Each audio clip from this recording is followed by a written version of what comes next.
Dogs.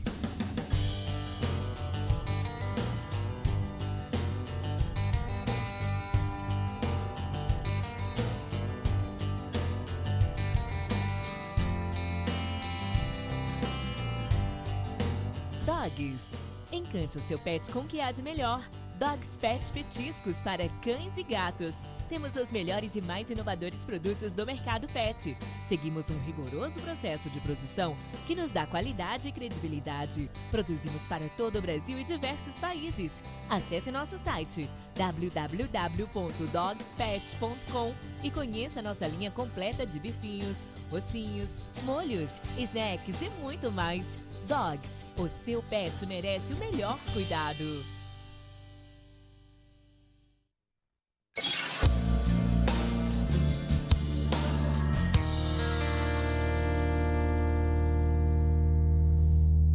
Olá, estamos aqui para mais uma edição do Falando do Evangelho. Esse programa tem um desafio muito grande, que é um desafio autoimposto, imposto para mim mesmo, que eu coloquei, para que a gente sempre, de alguma maneira, aborde o texto bíblico em questão e ressalte algum aspecto visível do Evangelho. Então, algum aspecto do Evangelho que está inserido no texto.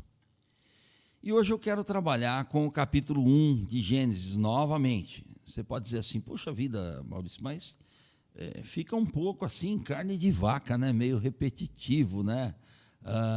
Mas a gente precisa ressaltar algumas coisas que às vezes passam desapercebidas pela leitura bíblica corriqueira, né? A nossa leitura corriqueira das Escrituras.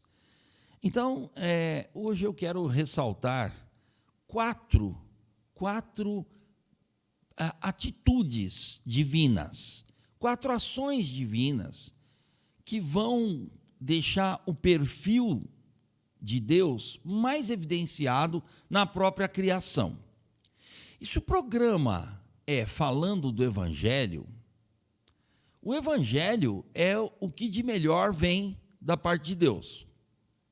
No dizer de Paulo, é o poder de Deus, ou seja, a capacidade divina para a nossa salvação, né? Então, o que de evangelho tem nessas 4 ações divinas? Como Deus está sendo perfilado de acordo com o Deus revelado em Jesus, mas aqui na criação, né? O quanto Deus é bom na criação? Por que Deus criou a criação? Né? Por que Deus fez todas as coisas? Qual o propósito de Deus na criação? Já dissemos isso em outras edições anteriores, assim meio en passant, falamos um pouquinho sobre isso, mas nunca paramos assim para focar, pelo menos nesse programa, sobre a questão da criação em si. O que Deus cria? E eu vou hoje ler um pouco bastante aqui. Nós vamos ler o capítulo 1 de Gênesis, praticamente inteiro, mas eu vou pinçar alguns versos aqui, para não ficar muito cheio aqui, né?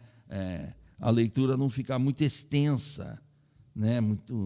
Então, eu quero focar aqui no capítulo 1, no verso 1.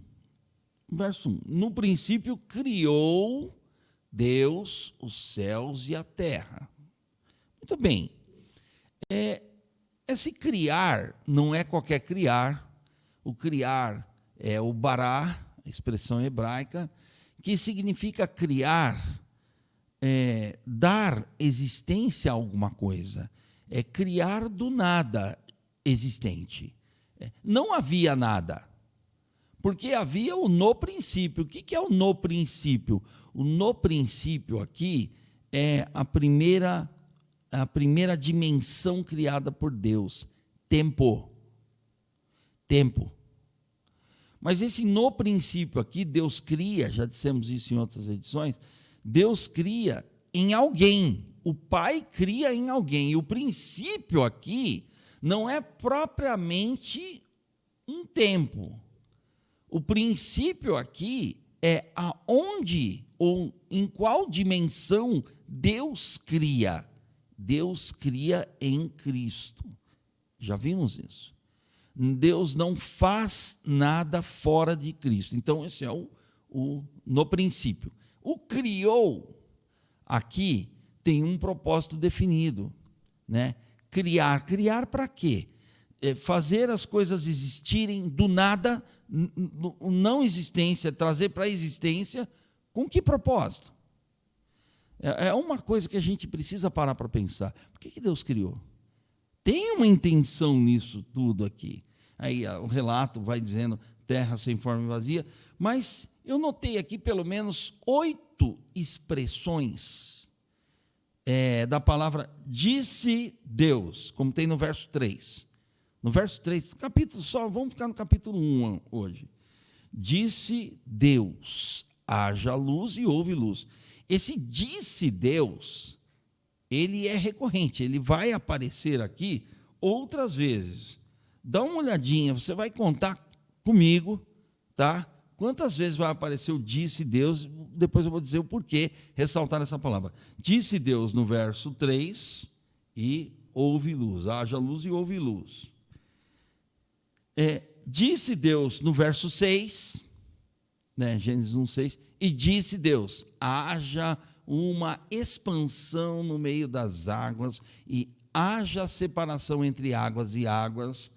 Depois, Deus foi dando formatação, forma para as coisas que Ele criou, Ele fez existir. Ok? Então, vamos lá. No verso 9, mais uma repetição dessa expressão. E disse Deus, ajuntem-se as águas debaixo dos céus, num lugar, e apareça a porção seca, e assim se foi. Muito bem. Aí depois nós temos, novamente aqui, eu fiz a conta, o 14, verso 14. Hoje vocês vão cansar de Gênesis 1, tá? E disse Deus, né? Haja luzeiros ou luminares na expansão dos céus, para haver separação entre o dia e a noite, e sejam eles para sinais e para tempos determinados e para dias e anos. Muito bem. Aqui começa a aparecer a noção da cronologia, porque o tempo ainda não está esquadrinhado na sua dimensão, na sua medição. Aqui começa, Deus instaura, Deus cria uma dimensionalidade para o tempo, uma quantificação para o tempo. O que é isso? Ele cria os luzeiros ou esses luminares, né, esses astros, para ordenar o quê? Dia e noite, já é uma primeira dimensão. Dia e noite, separação entre dia e noite. Por que eu estou ressaltando isso? Você já imaginou, eu e você, cidadãos comuns, imaginando uma não diferenciação entre noite e dia? Como é que você faz? Como que é o negócio? Mais escuro, mais claro? Você não tem a dimensão de separação de dia e noite. Muita gente releva isso aqui, passa por cima, mas não dá importância para isso aqui. Gente, o mundo está saindo de uma condição de existência, de ordem instaurada num caos, que vem no verso 2, a narrativa, sem forma e vazia. Deus está pondo ordem no caos. Há um caos, assim, há várias teorias sobre esse caos, da queda luciferiana, etc. e tal. Há muitas especulações, mas não há nenhuma certeza, mas existe um caos. A narrativa nos traz um caos. Esse mundo caótico, essa criação que está no caos, o caos é sem formatação, é sem sentido, sem forma. Então, Deus está dando forma, Deus está esquadrinhando o universo, porque Ele precisa colocar um universo para que haja uma existência de vida. Aqui é um universo cósmico, está sendo inaugurado, está sendo ordenado, está sendo esquadrinhado por Deus. O universo está sendo arquitetado pelo Deus Criador. Então, o Criador está deixando o universo pronto para ser habitado. Nós vamos chegar lá. Mas, de novo, na questão do disse, é que é tanta coisa na criação, eu preciso me policiar aqui para não me exacerbar, né? Que sejam para sinais, estações, olha, sinais, estações, então, tem dia e noite, sinais, estações, né? E dias e anos. Quer dizer, já apareceu a cronologia, Deus criou, né? E aqui no verso 20, por gentileza, 20, olha aqui, disse Deus também. Disse também Deus. Na atualizada está assim, mas ali na revista corrigida está aí, disse Deus. Produzam as águas abundantemente répteis de alma vivente, já está criando um mundo animal, e voem as aves sobre a face da expansão dos céus. As aves não fizeram um curso de pilotagem, elas nasceram com a capacidade de voar, porque elas foram criadas assim, tá ok? O Criador as criou assim. Então, quem criou o princípio aeronáutico foi Deus, nas aves. Tá? Dali que a gente tirou o avião. Muito bem. E vamos um pouco adiante. Eu estou falando nesse tom porque o Criador, na verdade, é quem criou todas essas coisas. A gente só recriou coisas com a inteligência que Ele deu. Tá? Verso 24. Disse também Deus, ou disse Deus, produza a terra alma vivente. Aqui já começa a turma da terra seca. Ó, conforme a sua espécie, gado, répteis, bestas feras da terra, conforme a sua espécie. Ou seja, o bicho é aquele bicho. Ele não se evolui de um bicho para o outro. Tá bom? Aqui a gente pode chamar dessa... Se há uma evolução, é uma evolução epigenética, ou seja, você tem dentro da mesma genética uma mudança de características, mas é o bicho se reproduzindo a partir daquele bicho, tá bom? É cachorro sendo vários tipos de cachorro, é felino sendo vários tipos de felino, mas é felino, ok? Ele nasce, ele é criado a partir de um criador das espécies, que é o Senhor Deus Criador, ponto. Quem quiser desafiar isso, até hoje não conseguiram, mas vamos lá. Até hoje se tem hipóteses, né? Mas não se tem nada. Cientificamente, não se tem nada, tá? Para desafiar esse relato aqui. Disse também Deus, seres viventes, etc. e tal. Mais uma vez, esse disse do verso 26, que para mim é o mais importante de todos. Eu não vou entrar propriamente neste verso para a gente aprofundar um pouco mais no 26. Mas, de novo, no 26 está dizendo, e disse, façamos o homem à nossa imagem, conforme a nossa semelhança, e domine ele sobre o quê? Sobre o que ele já havia criado.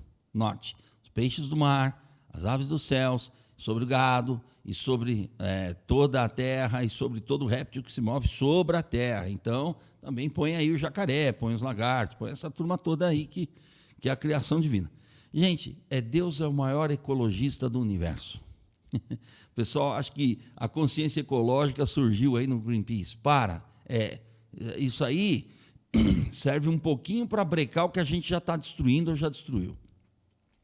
A questão é, Deus cria a consciência ecológica. A criação é uma grande consciência ecológica, porque o linguajar bíblico é domine.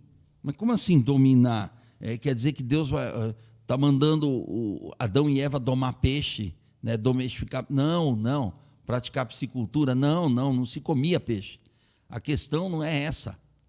A questão não é essa. É domesticar baleia, golfinho? Não. Pode ser até passear com eles, mas domesticar não. Dominar é cuidar. É cuidar. Por quê? Porque a criação é boa para quem? Para Deus? É boa para a gente. É boa para o ser humano.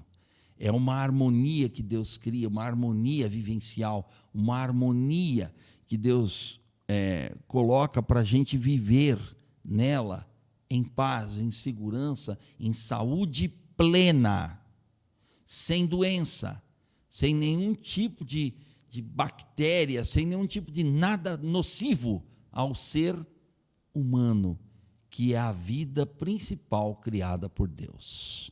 Na verdade, Nós não somos nem, eu não diria nem a cereja do bolo, que a cereja é pequenininha, mas nós somos talvez até a trufa do bolo, né? Aquela parte mais importante, né? Esses papos assim, logo assim, não é bom, né? De manhã. Então, olha só o que está acontecendo aqui. Deus está criando todas as coisas, e você já reparou, por que eu estou ressaltando disse? Porque esse disse aqui, todos esses disses, eles são fundamentais para a nossa compreensão da criação. A palavra divina, criadora, é geradora do ambiente da vida para nós vivermos bem. Aí eu fiz uma pesquisa hebraica e vi que aproximadamente 600 e poucas vezes a palavra disse aparece no hebraico, no Antigo Testamento. Mas eu fui ver, a palavra disse é uma coisa, a palavra falou é outra coisa. A raiz hebraica da palavra disse, Deus, é amar. O verbo dizer amar, no hebraico, quer dizer.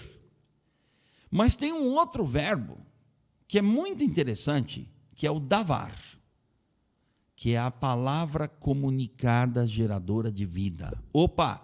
Então, essa palavra disse Deus, que aparece mais de 600 vezes, é uma palavra que vai comunicar a criação, a forma da criação, o modelo da criação, o arquétipo da criação.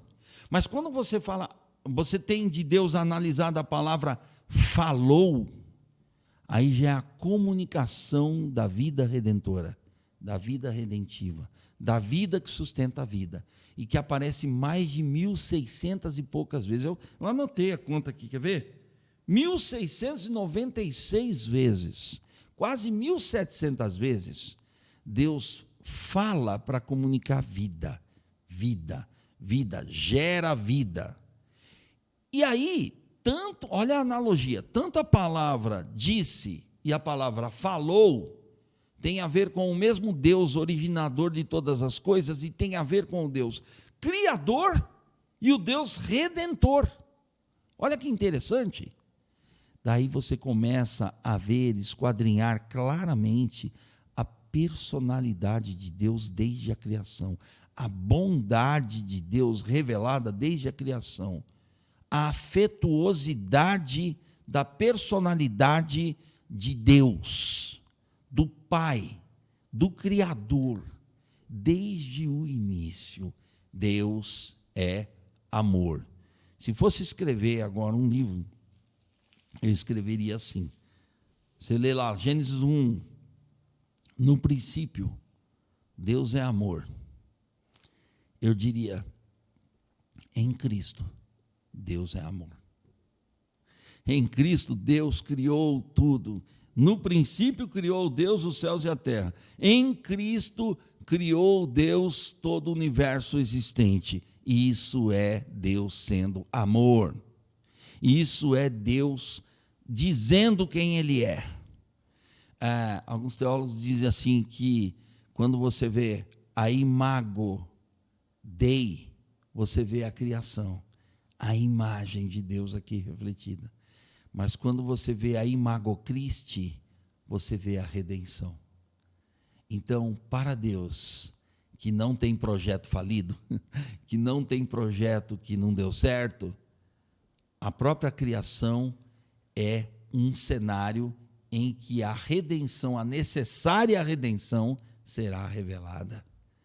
E tanto na criação quanto na redenção, Deus é amor. O que há aí é um hiato chamado queda, né? Esse vácuo chamado queda, e que Deus conserta isso com a redenção, linearmente em toda a história da revelação bíblica. Então, o que nós temos aí é um Deus que não muda, um Deus que é quem Ele é, um Deus que não tem uma variação sequer, um Deus que é a mesma pessoa executando a mesma obra desde o início. Então, houve uma criação, Deus criou para Ele, mas houve uma queda, mas a queda não interrompeu o propósito criacional divino. A queda foi um acidente humano provocado por uma tentação e uma aquiescência de uma mentira satânica. Mas dentro desse projeto já havia uma redenção de Deus instaurada, uma redenção de Deus preparada para que pudesse ser efetivada nos momentos certos. Então é isso. Essa é a personalidade desse Deus, esse é o perfil desse Deus. Mas eu estou falando do disse e do falou, duas palavras interessantes. Mas dentro dessa narrativa aqui, nós temos outra palavra que é criou, a gente já explicou, que é criado nada existente. Ok, e aí Deus deu uma voz de comando, disse Deus, e a coisa veio à existência, e a situação aconteceu do jeito que Deus pretendia e queria. Ok? Então Deus é soberano, Deus é criador, soberano, sabe o que faz e faz o que quer. Então, ainda bem, porque se Ele sabe o que faz e faz o que quer, isso é para o nosso bem, não é para o nosso malefício. Né? Então nós estamos debaixo de uma soberania, sob os auspícios de uma soberania amorosa. É um Deus que tem o controle da situação, mesmo que a gente não veja isso. Hoje nós estamos assim, muita gente está lamentando essa questão da política do Brasil, eleitoral, tá? Muita gente está preocupada com muita coisa. Pessoal, quero mandar um recado aqui com a cara do Evangelho, dizendo o seguinte: Deus está no comando de toda e qualquer situação, não é regime A, B, não é tendência A ou B, não tem a ver com o nosso descontrole terrenal aqui, não tem a ver com o nosso descontrole sistêmico mundial, tem a ver com um Deus que é soberano, que criou todas as coisas, que o mundo ainda é mundo e ainda existe por conta da sua bondade. O dia ainda nasce, o sol ainda nasce por conta da sua bondade, o ar ainda é respirável por conta da sua bondade. Por mais que a gente destrua, por mais que a gente tente destruir as coisas que Deus criou, elas ainda estão aí, mesmo depois da nossa queda. E elas vão ficar até a manifestação derradeira e final de Deus, que é a consumação de todas as coisas. Vai haver muita coisa ruim, ainda tem muita coisa ruim para acontecer. Não pense que a pandemia é simplesmente, sem minimizar, mas diante do que está para acontecer, a pandemia é um aquecimento, a pandemia não é muita coisa. E já houveram coisas bem piores do que essa pandemia, tá ok? Na história. Então, Deus tem um controle da história, Deus tem uma soberania, só que é a soberania de um ser que ama desde a criação. Desde o ato criacional divino, Deus está mostrando a sua personalidade. E aí eu quero entrar numa outra palavra, que diz o seguinte: viu. Quantas vezes nesse relato de Gênesis você vai ver a expressão, só do capítulo 1, não precisa sair daqui, viu que era bom, viu, tá tudo bem, Deus viu, mas o que isso quer dizer? Quer dizer muita coisa. Deus não só cria do nada, Ele não só tem uma palavra de comando e que as coisas vêm à existência e da forma como Ele quer criar, elas são lapidadas. Mas Ele também vê a sua criação. Sabe o que é esse viu? Viu que era bom? Interesse divino. Viu Deus ali, o Lipe pôs ali, né, Lipe? Você pôs o 4, obrigado. E viu Deus que era boa a luz. E fez Deus a separação entre a luz e as trevas. Para nesse verso aí. Tem uma diferença muito grande entre esse verso e o verso 14. Vamos botar o 14 lá, Lipe. Olha lá. Olha que interessante. Disse Deus, haja o quê? Luminares ou luzeiros, na minha outra tradução aqui, na expansão dos céus, para haver separação entre o dia e a noite, etc. e tal.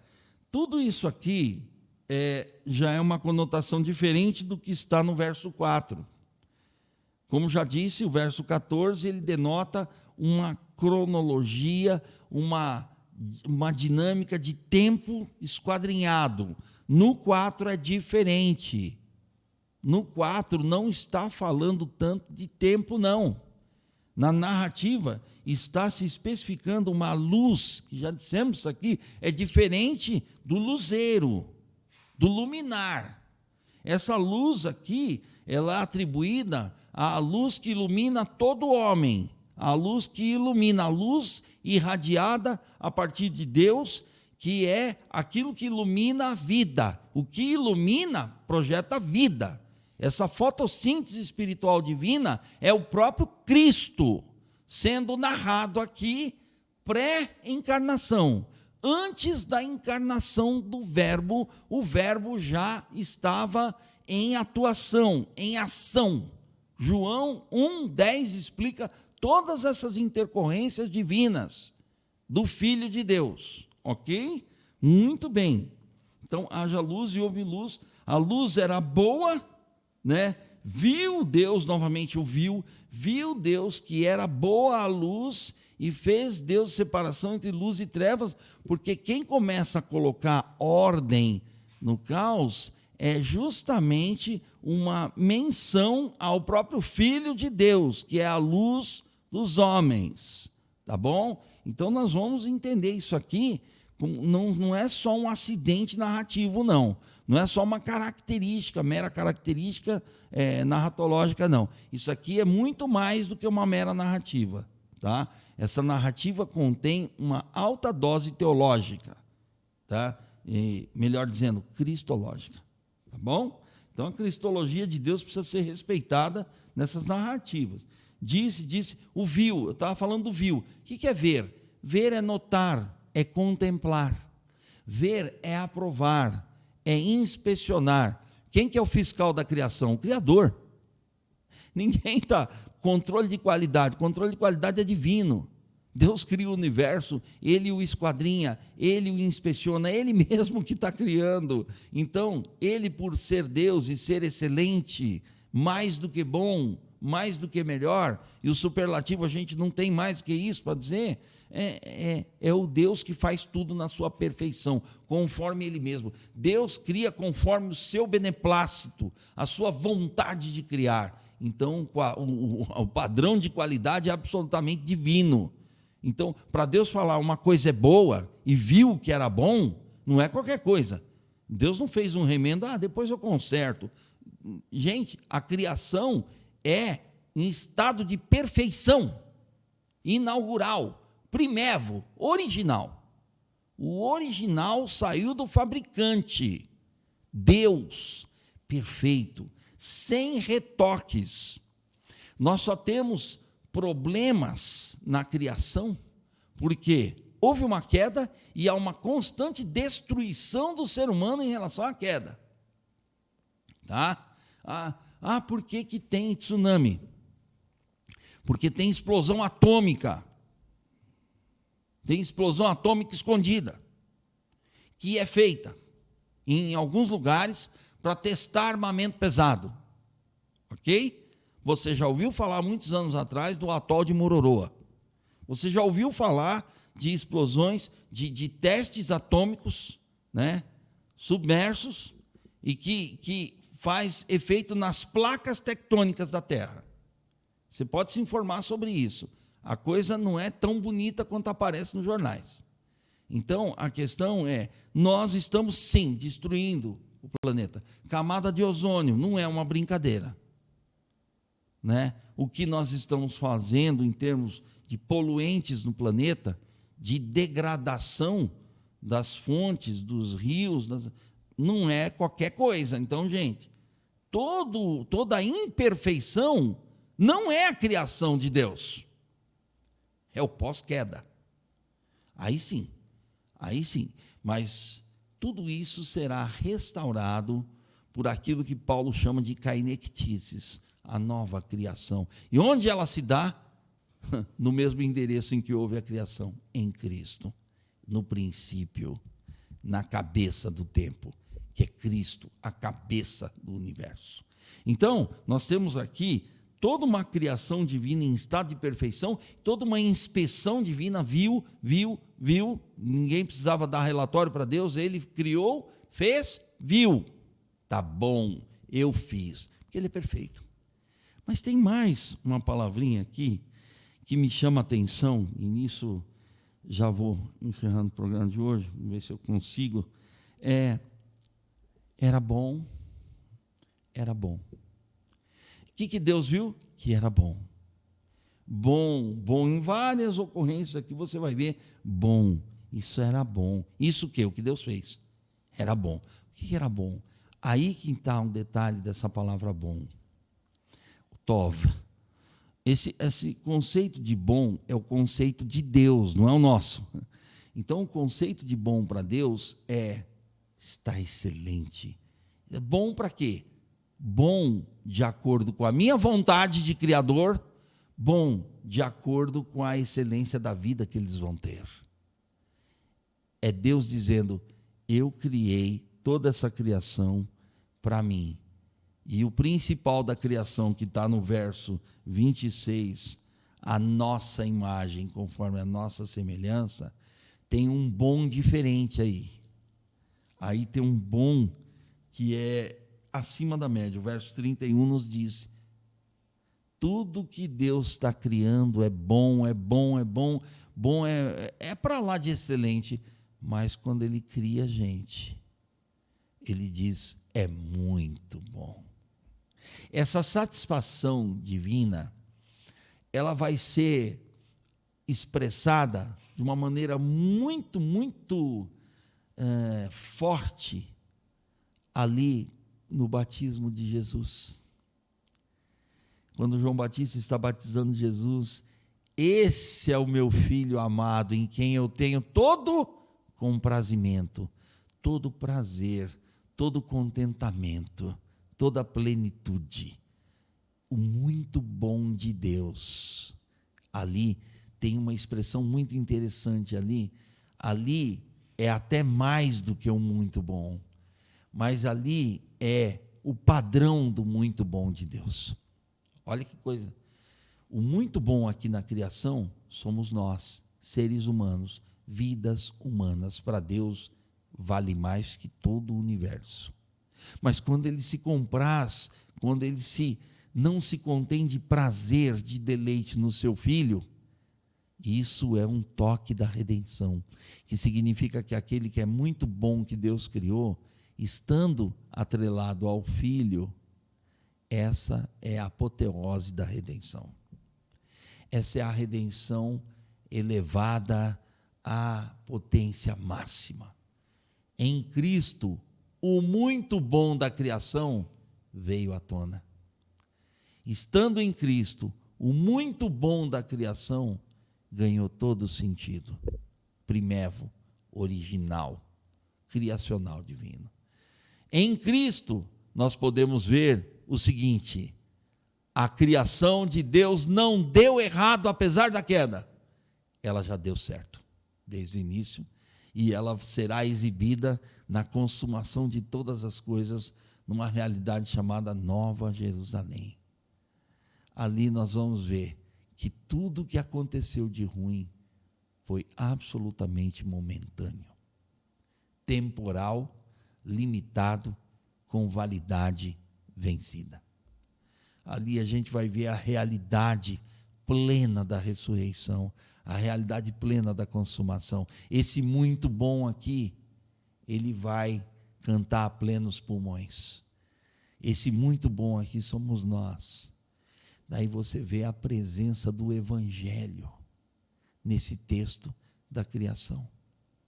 A satisfação divina. Eu fiz apenas uma analogia com a satisfação de Deus no batismo de Jesus, na encarnação do Verbo, na missão do Verbo, na paixão do Verbo, e aqui atrelado ao muito bom. Por que o Verbo encarnou? Por que o Verbo se apaixonou pela humanidade? Por que o Verbo foi à cruz e foi à ressurreição e à ascensão em glória?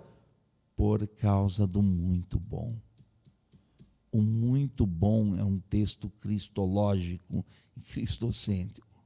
O muito bom somos eu e você para Deus.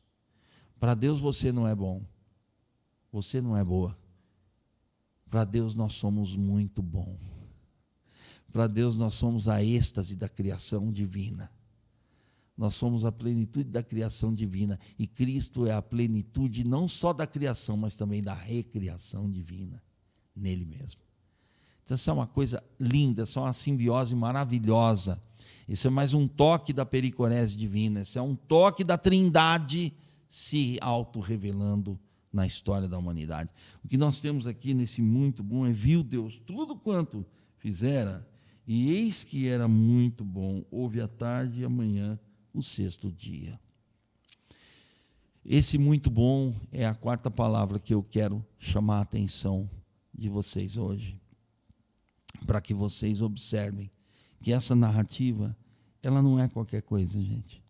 Capítulo 1 de Gênesis, as pessoas ficam se debatendo em datas, em cosmologias diferentes. Tudo isso é muito válido, tudo isso é muito interessante, né? Se o dia na dimensão criadora, o Yom hebraico quer dizer eras, quer dizer dia de 24 horas, quer dizer tempos determinados, nós não vamos alcançar esse entendimento pleno. Nós não vamos fechar essa conta. O que a gente vai entender é que há um Deus que criou tudo do nada. Há um Deus que disse, e pelo comando da sua palavra, as formas vieram à tona e se ajustando e se esquadrinhando conforme o comando dele. Há um Deus que viu toda a criação e inspecionou-a. E há um Deus que ficou contente com tudo que fez. Mas há um Deus que ficou mais do que contente quando criou a gente. Há um Deus que ficou radiante de felicidade quando criou a gente. Quando uma criança nasce, Deus sorri. Mas quando uma criança se vai, Deus diz: vem para mim. Então nós temos que ter a revelação do Espírito de Deus, de que este Deus é bom, e esse bom não é um clichê, não é uma fala clichêzeira. Olha, Deus é bom, todo tempo Deus é bom, fica aquela coisa de filminho. Não, é muito mais do que isso. Quando você falar que Deus é bom, pense antes. Só diga que Deus é bom se o Espírito te revelar a realidade dessa bondade divina. Sabe qual é o outro nome para isso? Evangelho. O Evangelho mostra o quanto Deus é bom, o quanto Deus nunca, sequer em 1/1000 de segundo, deixou de ser bom. Tudo o que Deus faz é por amor. A sua ira é uma indignação pela recusa desse amor. Deus não fica bravo, porque se Deus ficasse bravo, Deus se ira. Isso não é brabeza, não. Mas Deus não fica bravo, porque se Deus ficasse bravo, a gente nem existia mais. Eu creio que não existia nem universo mais. Mas Deus se indigna ao ver as pessoas se recusando de viverem da sua bondade. Deus nos cria para Ele e para a sua glória. Sabe qual que é a glória de Deus? A glória de Deus é a manifestação do Filho, é o próprio Filho. Mas onde nós estamos, nós que cremos? No Filho. Estamos inseridos no Filho. Estamos em Deus ao estarmos no Filho, Colossenses 3:3. Depois você leia. O fato aqui é que a criação é um gesto de bondade, bondade amorável, um Deus que não se cansa de ser bom desde a sua criação. Deus criou a criação para mostrar o quanto Ele é bom, o quanto Ele ama, o quanto Ele nos quer para si, o quanto Ele quer que a gente viva para Ele, dele para Ele e para a sua glória. Que isso, você viver para a glória de Deus, sabe o que é? É você ser mais do que vencedor, não é nem vencedor. Entende? Então, eu quero terminar o programa de hoje ressaltando esta bondade divina, por todas essas operações criacionais divinas aqui, né? Por todas essas coisas que Deus criou, toda essa realidade na qual nós vivemos, que Deus criou para que você peça a Ele a revelação da sua bondade. Deus, eu não quero saber o quanto o Senhor pode, porque eu sei que o Senhor pode tudo. Eu não quero saber o que o Senhor é capaz de fazer, porque o Senhor é capaz de tudo. Eu só quero que o Senhor me ensine uma coisa hoje: o quanto o Senhor é bom. Deus, me mostra o quanto o Senhor é bom para mim, o quanto o Senhor gosta de mim, o quanto o Senhor tem essa afetuosidade divina por mim, por minha família, pelas pessoas as quais eu amo, com as quais eu convivo. Deus, destila a tua bondade na minha existência odierna, na minha existência com as pessoas, nas minhas relações e tudo mais. Eu quero ser um porta-voz humano da sua bondade divina. Isso é trazer a boa nova do Evangelho. Eu fico por aqui, nos vemos na outra edição do programa e que o Senhor mostre a sua bondade para a sua vida, para a sua família, para o seu ministério, para a sua lida, para todas as suas relações interpessoais humanas. Até o próximo programa.